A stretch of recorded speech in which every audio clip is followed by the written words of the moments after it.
দিন পর্যন্ত কেঁদেছিল, তার কান্না 3 দিনে বন্ধ হয় নাই। তাকে 3 দিনে কেউ পানি পান করাইতে পারে নাই। কাসমাউ 3 দিন পর্যন্ত খাবার খায় নাই।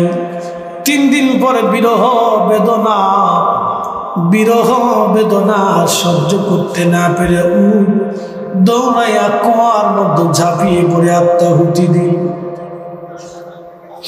আমি জানি প্রেমে পাগল সে তো মদিনা, প্রেমানলে পুরে মরি, প্রেমানলে পুরে মরি, ওহে রব্বানা। আমি জানি প্রেমে পাগল সে তো মদিনা। হযরত বেলাল আযান বন্ধ করে দিলেন। তারিখের মধ্যে এসেছে আর কখনো তিনি আযান দেন নাই। কোন সাহাবী থেকে আযান দিয়ে হইতে পারে নাই। বলে কারণ কি? হযরত বেলাল বলেন আমার রাসূল নাই, আমি আর কেমনে আযান দিব? না না সাহাবীরা, অনুরোধ করবা না, আমি আর কখনো আযান দিতে পারবো না। কেন আযান দিতে পারতেন না তার বিস্তারিত ব্যাখ্যা পরে আসতেছে, মনোযোগ দিবেন। ছোট্ট গাঠরি বেঁধে বেলাল আসছে। ইমাম জাইলাই নাসরুর রায়ার মধ্যে তিনি লেখেন, এটা বিশুদ্ধ মতামত ইমাম জাইলাই লেখেন, হযরত বেলাল আবু বকরের কাছে এসে বিদায় চাইলেন। আবু বকর বললেন, বেলাল রে, আমি চাই তুমি মসজিদে আযান দাও। বেলাল বলে, না আবু বকর, আমাকে জোর করবেন না। আপনি কি আমাকে কিনেছেন? আপনি কি আমাকে আজাদ করে কিনে এনেছিলেন? আল্লাহর জন্য না নিজের জন্যে? আমি কিতদার ছিলাম, মানুষ আমাকে মারত, পিটাইত। অনেক টাকা দিয়ে আপনি আমাকে কিনে এনে আজাদ করে দিলেন, আপনি কি নিজের জন্য কিনছেন না আল্লাহর জন্য? বলে, বেলাল এই কথা কেন বলো? তোমাকে আল্লাহর জন্য আজাদ করে দিয়েছি। বেলাল বলেন, আবু বকর, তাহলে আমার প্রতি তো আপনার কোনো অধিকার নাই। বলে, না তা নাই। তাহলে জোর করবেন না, আমি আর কখনো আযান দিতে পারবো না, আমার সম্ভব না। নবীর আশিক মদিনাতুল মুনাওয়ারা থেকে বিদায় নিয়ে চলে গেলেন।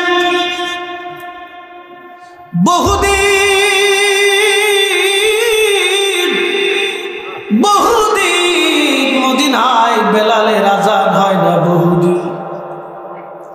চলে গেলেন হযরত বেলাল সিরিয়ার দামেস্কে, বহু দূর পথ চলে গেলেন। বিরহ বেদনা নিয়ে বেলাল বহু পথ অতিক্রম করে দামেস্ক চলে গেলেন। ইমাম তাকিউদ্দিন সুবকি রাহিমাহুল্লাহ শিফাউস সাকামের মধ্যে লেখেন, বেলাল বন্ধু গভীর রাত্রিবেলা ঘুমিয়ে আছে। আল্লাহর নবী স্বপ্নে তসবিহ এনে বললেন, কি হে বেলাল, তুমি আমার সাথে কেমন জুলুম করতেছো বেলাল? আমি নবীর জিয়ারতে আসব বেলাল, আমার সাথে কেন জুলুম করতেছো বেলাল? আসো আমার জিয়ারতে আসব বেলাল। আশিক রাসূল প্রিয় নবীজি বেলালকে স্বপ্নে ডাকে, বেলাল আমার জিয়ারতে আসো। একজন সাহাবী কি পরিমাণে ভালোবাসা দিলে নবীজি তাকে ডাকতে যায়, বেলাল কতদিন হলো তুমি আমার জিয়ারতে আসো না, আমার সাথে কেন জুলুম করতেছো বেলাল? আমি নবীর জিয়ারতে আসো। আমি জানি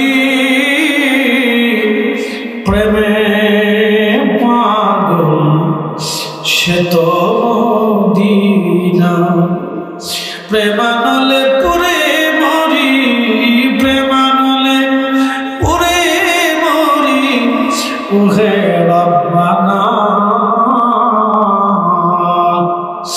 আমি জানি প্রেমে পাগল সে তো মদিনা।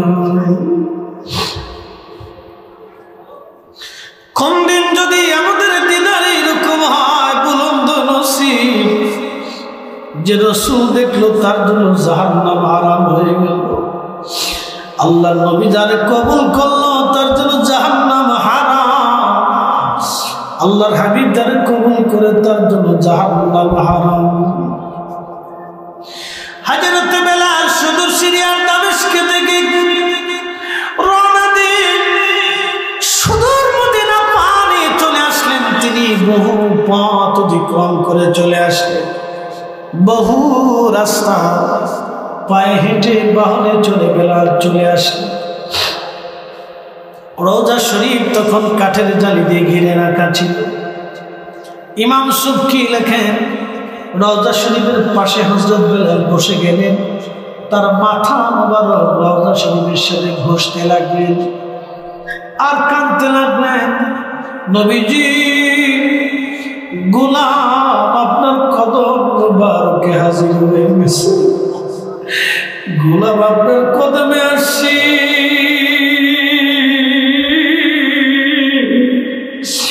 গোলাম আপনার কদম মোবারকে আসছি, আপনি আসতে বলেছিলেন আমি আসছি, ইয়া রাসূলুল্লাহ আপনার কদম মোবারকে আমি হাজির। অমূল্যতুল্লাহ এই প্রেম কয়জনে বুঝে, অমূল্যতুল্লাহ এই প্রেম কয়জনে বুঝে, ওরে ধনী মানি পাই না তারে, ওরে ধনী মানি পাই না তারে পারে, অমূল্যতুল্য এই প্রেম কয়জনে জানে, অমূল্যতুল্য এই প্রেম কয়জনে বুঝে।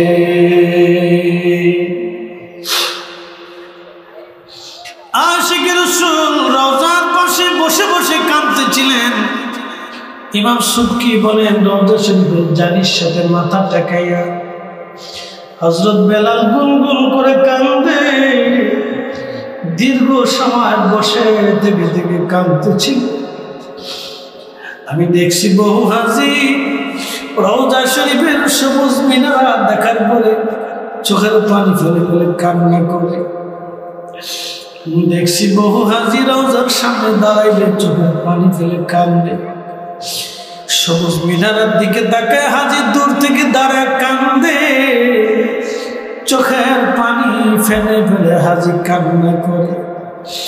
বিদায় নেওয়ার সময় হাজিকে কাঁদতে দেখছি, বলতে দেখেছি ইয়া রাসূলুল্লাহ আর কোনদিন আপনার কদমে আসার সুযোগ হবে কিনা জানি না, আপনার কদমে আসছি, কোনদিন আর আসার সুযোগ হবে কিনা জানি না, দরবারে মুস্তাফাতে যদি কবুল না হয় জানি রব্বে কারীমের আশীর্বাদ কবুল হবে না। নতুন মুয়াজ্জিন এসে দেখতেছে বেলাল কান্দে, ডাকতে কই সাহাবীরা শুনছো নবীর মুয়াজ্জিন বেলাল ফিরে আসছে। সাহাবীরা ধীরে ধীরে সব সাহাবীরা হজরা শরীফ থেকে, সব সাহাবী বাড়িঘর থেকে মসজিদের নববীতে রওজা শরীফের পাশে দাঁড়িয়ে বেলাল কান্দে। সাহাবীরা বলে বেলাল ওঠো, কতদিন তোমার আযান শুনবে। বেলাল উঠে আযান দাও, আযান শুনি না, বেলাল আযান দাও। হযরত বেলালের কি কথা সাহাবীরা, আমারে তোমরা বাধ্য করো না, আমি নবীর ইন্তেকালের পরে আর আযান দিই না, আমি আযান দিতে পারবো না, আমারে বাধ্য করো না, আমার সম্ভব না, আমি আগে আযান দিলে নবী আসতো, বলো এখন আযান দিলে কি নবী আসবে? আমার পক্ষে সম্ভব না, আমি আর আযান দিতে পারবো না। নবীর মুয়াজ্জিন বসে বসে কাঁদে, সাহাবীরা বলল আমাদের কোথায় বেলাল আযান দেবে না, চলো। হাসান আর হুসাইন আসেনি, ইমাম হাসান হুসাইনকে ডেকে আনা হলো, দুইজন ছোট্ট, দেখতে আমার রসুলের মতো সুন্দর চেহারার অধিকারী ছিল। আমার নবী কোলে পিঠে করে মদিনার অলিগুলি দিয়ে ঘুরতেন। তারা ক্ষুধার্ত থাকলে নবী আর সহ্য করতে পারতেন না, তারা কান্না করলে নবী কাঁদতেন। হযরত ইমাম হাসান হুসাইন দৌড়ায় আসে, দেখে নানার মুয়াজ্জিন রওজা শরীফের পাশে বসে বসে কান্না করে।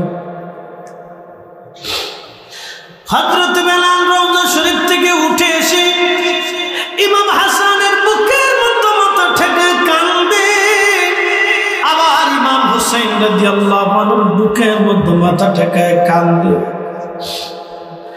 ইমাম হাসান ডাক দেয়া বলো, নানার মুয়াজ্জিন, কতদিন হলো তোমার কণ্ঠের আযান শুনি, যে লাহান দিয়ে নানা আযান শুনাইতাম, তুমি আজকে ওই লাহান দিয়ে আপনার আযান শুনে দৌহিত্রের কথা ফেলাইতে পারেন নাই হযরতে বেলাল। ইমাম সুবকি বলতেছেন, মুয়াজ্জিনের রাসূল দৌড়ে যে এসে ছাদের উপরে উঠলেন আযান দেওয়ার জন্য। আল্লাহু আকবার, আল্লাহু আকবার, আল্লাহু আকবার, আল্লাহু আকবার। মদিনাতে সুর, নীরব মদিনাতে সুর, সারা মদিনা রন্দে রন্দে বেলালের আযানের আওয়াজ ছড়িয়ে গেল। আযানের আওয়াজ ছড়িয়ে যাওয়ার সাহাবীরা ঘর থেকে বের হয়ে দৌড় মারছে। নবীর মুয়াজ্জিন ফিরে আসছেনি। বেলালের আযান, আযানের ফুয়ুজুত এত কঠিন ছিল, ইশকে রাসূল এত কঠিন, মুয়াজ্জিনের রাসূলের এত কঠিন, এত কঠিন। সব সাহাবী ঘর থেকে বের হয়ে দৌড় মারছে। ইমাম তাকিউদ্দিন সুবকি লেখেন, হযরত বেলাল যখন বলেন আশহাদু আল্লা ইলাহা ইল্লাল্লাহ, সারা মদিনার থেকে সাহাবী, মহিলা পুরুষ বাচ্চা কাচ্চা সব ঘর দরজা ফেলায় দৌড়াচ্ছে। সবার মুখে একটা কথা, নবী বুঝি ফিরে আসছে রে, রাসূল বুঝি ফিরে আসছে রে, রাসূল বুঝি ফিরে আসছে। ইমাম সুবকি শিফা ও সাখামের মধ্যে লেখেন, সবার একই কথা, রাসূল বুঝি ফিরে আসছে রে, রাসূল বুঝি ফিরে আসছে।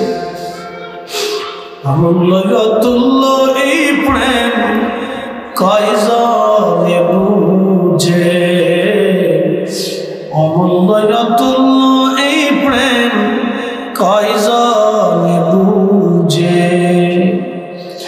ওরে ধনী মানি পাই না তারে, ওরে ধনী মানি পাই না তারে, পায়া সে কানে, অমূল্য অতুল্য এই প্রেম কয়জনে বুঝে।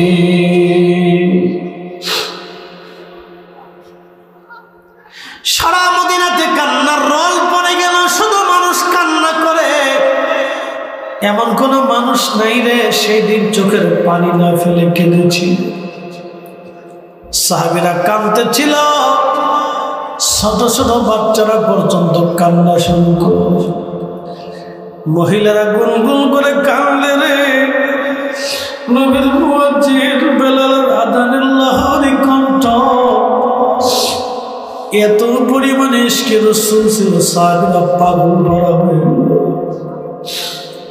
হযরত বেলাল যখন ডাক দিল আশহাদু আন্না মুহাম্মাদার রাসূলুল্লাহ, মদিনার মাটি থরথর করে কেঁপে উঠল। ইমাম সুবকি লেখেন, মদিনার মাটি থরথর থরথর করে কাঁপতে লাগলো। কারো আযানে কখনো পৃথিবীর মাটি কাঁপে নাই, কারো আযানে কখনো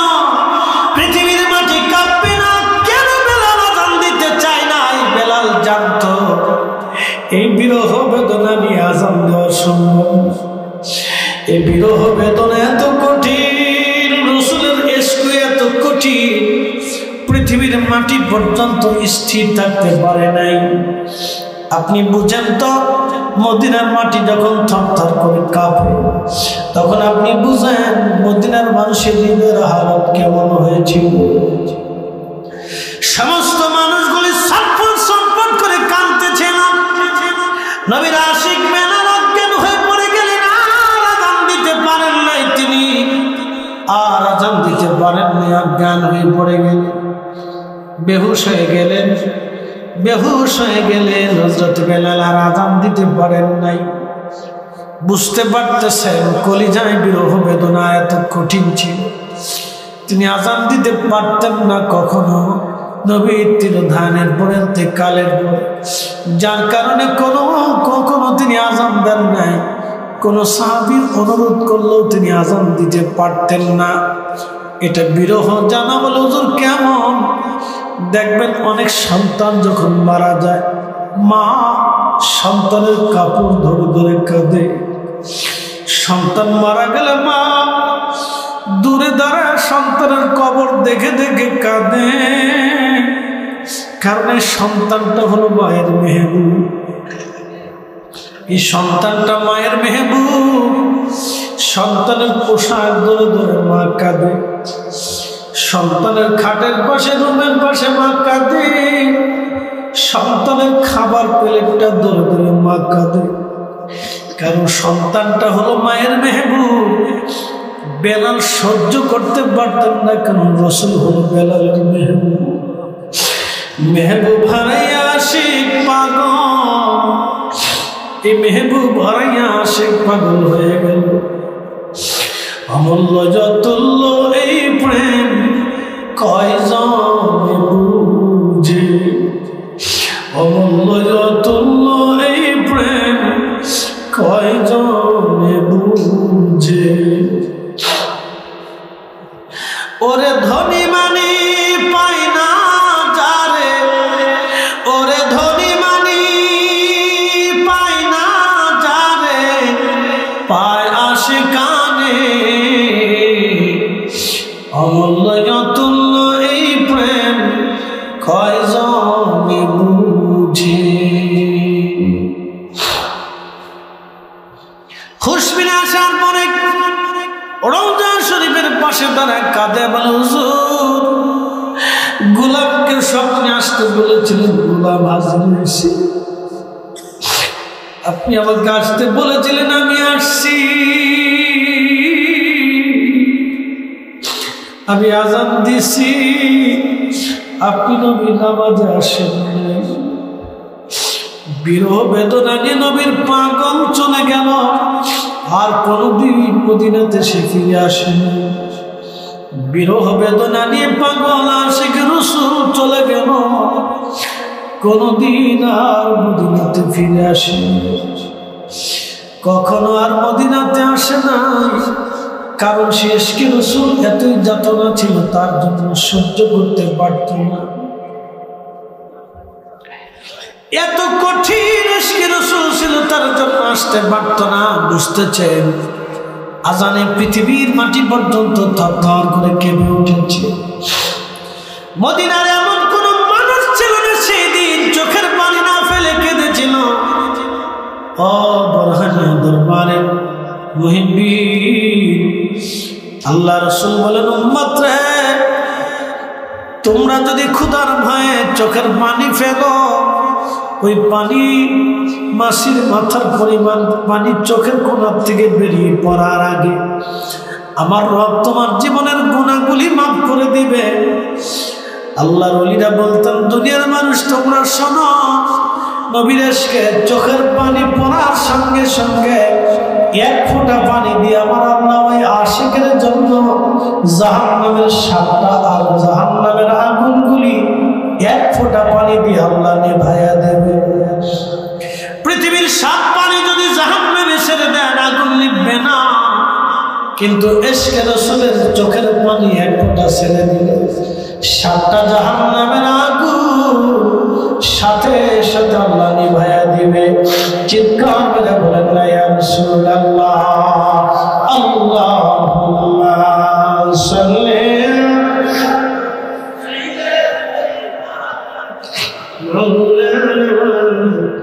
محمد وعلى آل سيدنا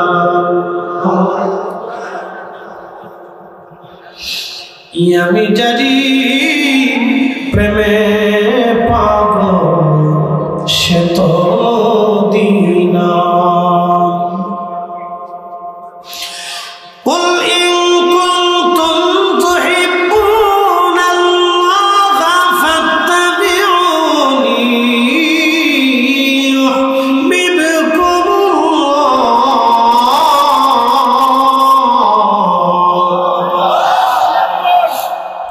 যদি আয়াত বুঝেন তাহলে রসুল চিনবেন, যদি আয়াত না বুঝেন তো রসুল বুঝবেন না। যদি আয়াত বুঝেন তো রসুল বুঝবেন। নবী মানলে আল্লাহ মানা হয়, নবী ভালোবাসলে আল্লাহ ভালোবাসা হয়, রসুলের জন্য জীবন দিলে আল্লাহর জন্য জীবন দেওয়া হয়, নবীর পথ মানলে আল্লাহর পথ হয়, নবীর মত হলে আল্লাহর মত হয়, নবীর দল হলে আল্লাহর দল হয়, নবী খুশি হলে আল্লাহ খুশি হয়, নবী বেজার হলে আল্লাহ বেজার হয়, নবী তাজিম করলে আল্লাহ তাজিম করা হয়, নবীকে সম্মান করলে আল্লাহকে সম্মান করা হয়, নবীর সাথে বেয়াদবি করলে আল্লাহর সাথে বেয়াদবি হয়, রসুলকে কষ্ট দিলে আল্লাহকে কষ্ট দেওয়া হয়। কথা বলেন ঠিক কিনা? قل إن الموت الذي تفرون منه فإنه ملاقيكم ثم تردون إلى عالم الغيب والشهادة ফিরে যাব কার কাছে? আল্লাহর কাছে। আবার কি আসার সুযোগ আছে? আমাদের দেশে সনাতনী ধর্মে যারা আছে তারা বলে আবার আসিব ফিরে, ধান সিঁড়ি টিপতে দিয়ে নবান্নে এ বাংলায়, হয়তো শালিকের বেশে, না হয় কবুতরের বেশে, না হয় কোনো পশু পাখির বেশে। আর ফিরে আসার কোনো রাস্তা আছে? যদি পৃথিবীতে ফিরে আসার মতো সুযোগ হতো তাহলে রসুলের মতো সুপ্রিম পাওয়ার পৃথিবীতে আল্লাহ কাউকে দেয়নি। চাঁদপুরবাসী মনোযোগ দিবেন, এত বড় সুপ্রিম পাওয়ার, এত বড় সুপ্রিম পাওয়ার আল্লাহ দিয়েছিলেন। আকাশের চাঁদের দিকে তাকায় তিনি ইশারা করলেন, চাঁদ দ্বিখণ্ডিত হলো। এত বড় সুপ্রিম পাওয়ার, সূর্যকে বলল উদয় হয়ে যাও, সূর্য আবার উঠে গেল। এমন সুপ্রিম পাওয়ার গাছকে বলল গাছ চলে আসো, গাছ আমার নবীর সামনে চলে আসলো। এতটাই সুপ্রিম পাওয়ার, মরা উস্তুনে হান্নানা জিন্দা হয়ে বিরহ বেদনায় কাঁদা শুরু করল।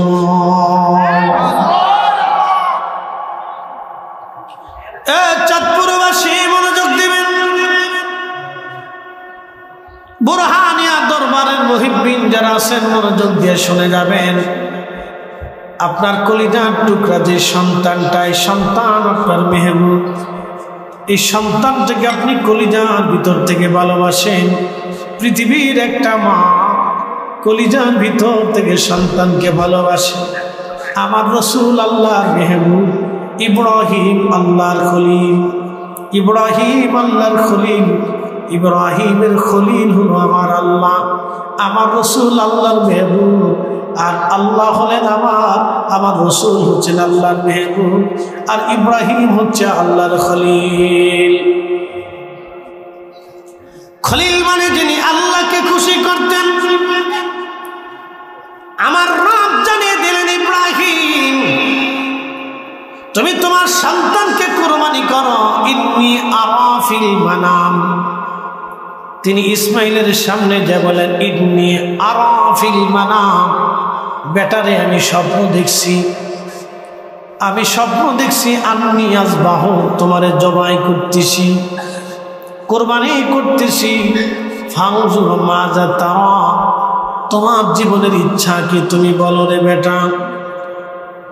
তখন ছেলে বলল ইনশাআল্লাহ মিনাস সাবিরিন, আব্বাজান আমাকে সবরকারী পেয়ে যাবেন।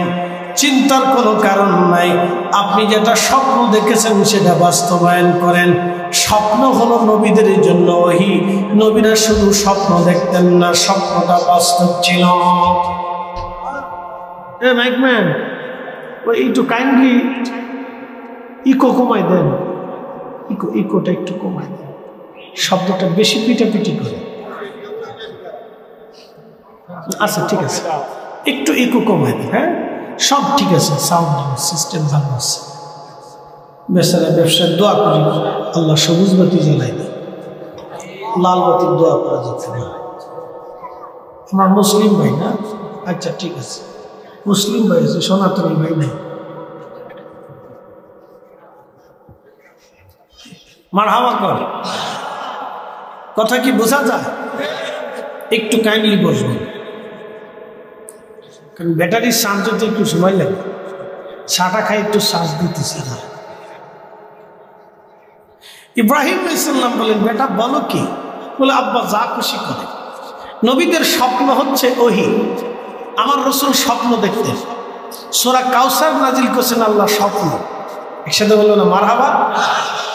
কেউ বলে জিব্রাইল বললেন নবী বলতে পারতেন, জিব্রাইল না বললে নবী বলতে পারতেন না। এটা ডাহা মিথ্যা কথা, এই কথার কোনো ভিত্তি নেই, একবারে ডাহা মিথ্যা কথা। জিব্রাইল বললে রাসূল বলবে, জিব্রাইল ছাড়া নবী জানতেন, এটা ডাহা মিথ্যা। ওহী নাজিল হয়েছে 7 পদ্ধতিতে, তার একটা পদ্ধতি ছিল জিব্রাইলের দেয়া, বাকি পদ্ধতি জিব্রাইল ছাড়া। একসাথে বলবেন আল্লাহু আকবার।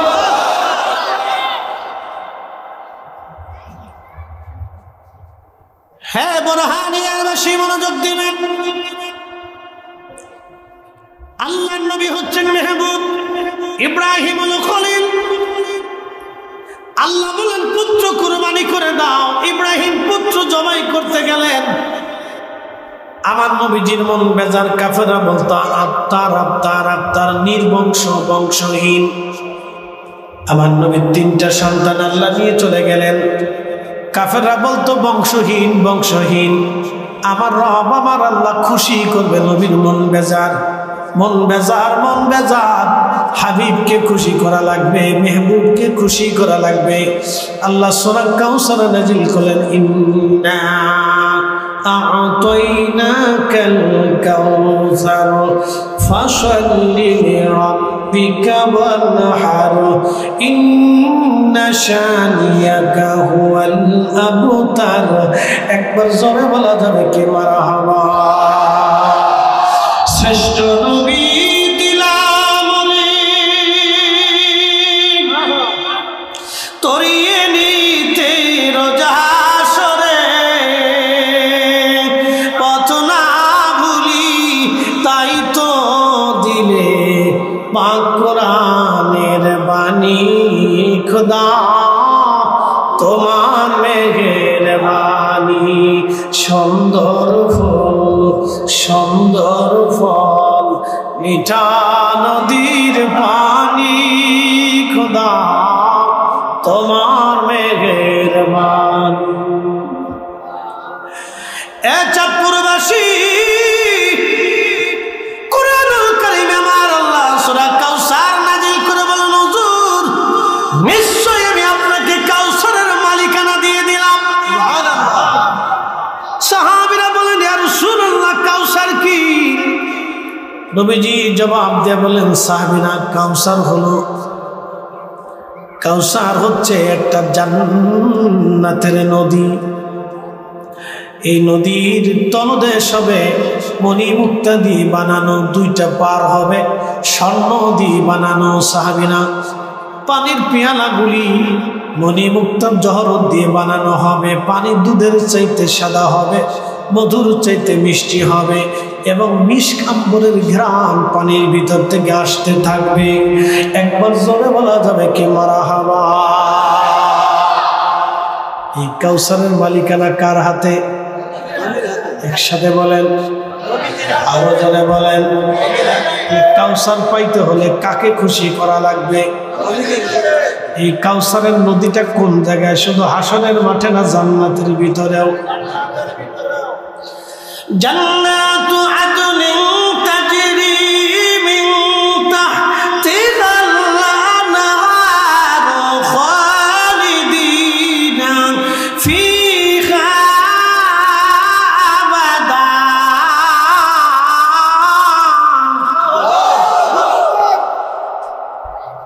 অ্যাটেনশন, ফয়সাল কি আমার নাম না? জাযাউহুম জাযাউহুম জাযাউহুম ইনদা রাব্বিহিম জান্নাতু আদনিন তাজরি মিন তাহতিহাল আনহার।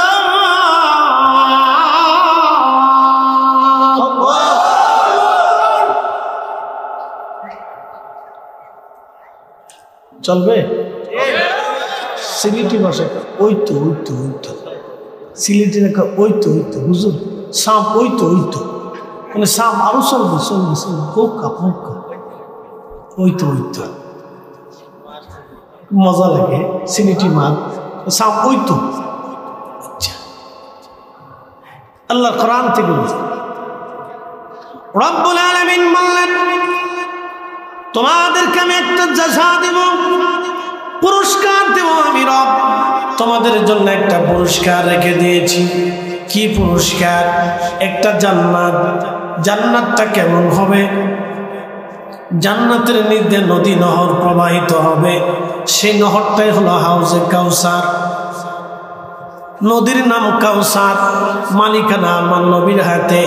নদীর তলদেশ হবে মণিমুক্তা দিয়ে বানানো, পানি হবে একেবারে এতই চমৎকার, নদীর পার হবে স্বর্ণ দিয়ে বানানো, নদীর পাশ দিয়ে পাখিরা উড়ে উড়ে বেড়াবে। আল্লাহ নবী বলেন, ওমর রে, ওই পাখি যদি কেউ খায় তাহলে পাখির চাইতে আল্লাহ সুন্দর বানিয়ে দেবে। যত দিন যাবে জান্নাতে মানুষ তত সুন্দর হতে থাকবে, আর দুনিয়াতে যত দিন যায় তত অসুন্দর হতে থাকে, বৃদ্ধ হতে থাকে। যত দিন যায় তত বৃদ্ধ হয়, কিন্তু জান্নাতে যত সময় যাবে তত সুন্দর হবে, তত সুন্দর হবে, তত সুন্দর হবে, তত সুন্দর হবে। জান্নাতে আল্লাহ এমন রমণী দিবে আপনাকে, এমন সতী সাধবী স্ত্রী আল্লাহ আপনাকে দান করবে, যাকে কেউ কোনোদিন দেখে নাই, তার কেউ কোনোদিন স্পর্শ পায় নাই, চেহারাও কোনোদিন দেখে নাই। এত সুন্দর হবে। নবী বললেন, থুতু মোবারক যদি দুনিয়ার মধ্যে ফেলাইতো, তামাম পৃথিবী সুগন্ধে ভরে যাইতো। আমার সাহাবীরা একবার জোরে জোরে বলা যাবে কি মারহাবা। কাউসারের নদীর পানি লাগবে নি? একসাথে বলেন, লাগবে নি? হাসরে লাগবে নি? জান্নাতে লাগবে নি? জান্নাতে গেলেও নবী লাগবে। জান্নাতে গেলেও কি লাগবে? নবী লাগবে। এই চাঁদপুরবাসী মনোযোগ দিয়ে শুনে যাবেন, জান্নাতে গেলেও নবী লাগবে। নবী নবী নবী। সেই হাউজে কাউসারের পানি দিয়ে আল্লাহ একজনকে দুনিয়াতে গোসল করাইল। তিনি কে? সাহাবী রাসূল, আশিক রাসূল হযরত হানজালা রাদিয়াল্লাহু আনহু। উহুদের যুদ্ধ চলমান, আল্লাহ নবীজির দন্ত মোবারক শহীদ হলো, মাথা মোবারক কেটে গেল। লোহার বর্মের ভিতরে যেই করা ছিল, নবীজির মাথা মোবারকের মধ্যে ঢুকে রক্ত বের হয়ে গড়িয়ে গড়িয়ে পড়তেছে। মালিক ইবনে সানানা রক্ত জিহ্বা দিয়ে চেটে চেটে চেটে চেটে নিজের মধ্যে গিলে গিলে নিচ্ছে। নবীজির সাহাবীরা বললেন, মালিক রক্তগুলি ফেলে দাও, তুমি কি জানো না রক্ত পান করা হারাম? মালিক জবাব দিল, ইয়া রাসূলুল্লাহ। মালিক জবাব দিল, সাহাবীরা রে, আমার জীবন থাকতে আমি রক্ত ফেলে দেব না, কারণ এটা রাসূলের রক্ত। আমার জীবন চলে গেল, আমি রক্ত ফেলব না। একবার জোরে বলা যাবে কি আল্লাহু আকবার। নবীজি ডাক দিয়েছে, সাহাবীরা যদি জান্নাতি মানুষ দেখতে চাও, আমার মালিকের চেহারার দিকে তাকাও।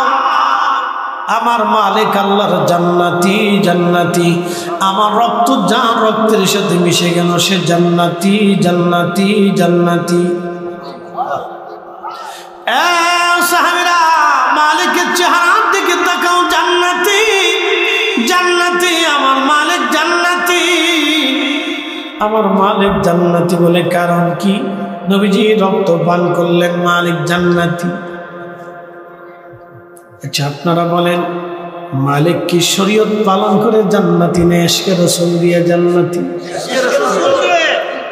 হযরতে গসলুল মালায়েকা হানজালা বিনা গোসলে উহুদে চলে আসলেন। তিনি গোসলটা ছিল তার জন্য ফরজ।